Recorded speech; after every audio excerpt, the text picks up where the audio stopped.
Magali Lépine-Bondeau et François-Xavier Dufour, vous venez de terminer l'enchaînement ici à l'entrepôt, c'est pour ça qu'il y a beaucoup de bruit. L'équipe technique s'affaire à défaire le décor pour aller le remonter sur la scène de Duceppe. C'est votre première fois chez Duceppe. Dans moins de 2 semaines, vous allez y être à la première. Alors, comment vous vous sentez suite à l'enchaînement?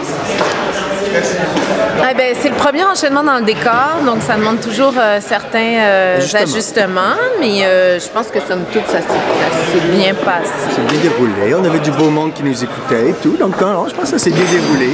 Oui, les technicalités qu'on avait à régler, je crois qu'on a passé à travers. Pour un drame historique, vous allez avoir hâte quand même d'avoir vos costumes sur vous pour mieux sentir peut-être les personnages. Oui, c'est sûr qu'en salle de répétition, avec nos jeans, ça nous enlève un petit peu de superbe, là, mais... de magnifique et de royal. Oui, c'est ça. Trouver le souffle dans un corset, ça demande toujours de s'y habituer un peu, mais oui, c'est ça. Oui, ça va être bienvenu. Oui, puis ça apporte toujours un port. On a des trucs, des genres de plastrons aussi, donc qui limitent le mouvement des fois, mais on trouve autre chose finalement aussi avec ça. Mais oui, effectivement, au niveau du port, ça va nous amener quelque part d'autre, on l'espère.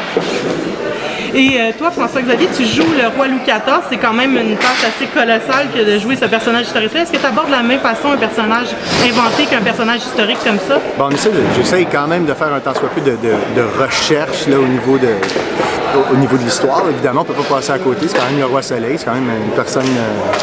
très importante qui a vécu. Cependant, malgré toute cette recherche-là, j'essaie quand même d'y apporter la touch FX. Donc, juste avoir la touche de...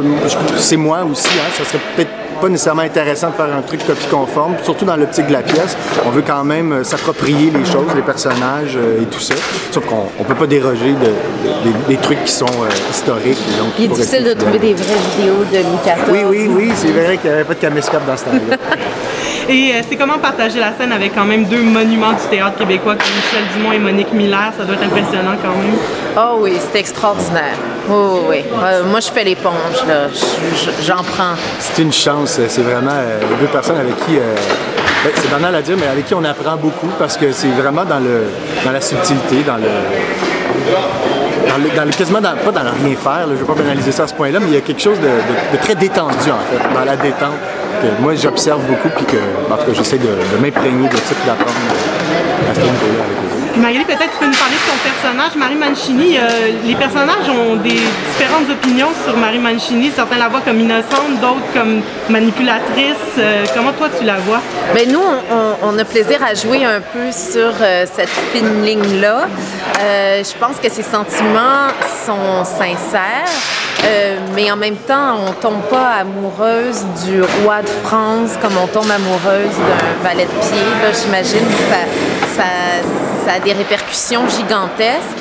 Puis, évidemment, ça met en péril toutes les tractations politiques qui se faisaient à ce moment-là.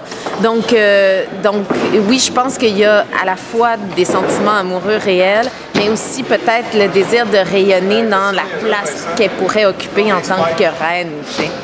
Merci beaucoup. On a bien hâte de vous voir dans Le Diable Rouge. C'est le 10 avril chez Duceppe. Merci, on a hâte de vous voir.